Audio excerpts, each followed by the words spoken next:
makakita ako ng ganito sa Palawan. Yeah!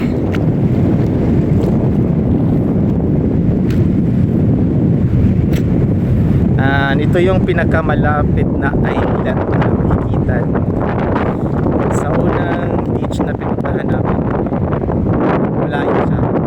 Nandito pala kami. Very unexpected yung nangyari. Therapy, parang anong tawag? Parang therapy na rin to human.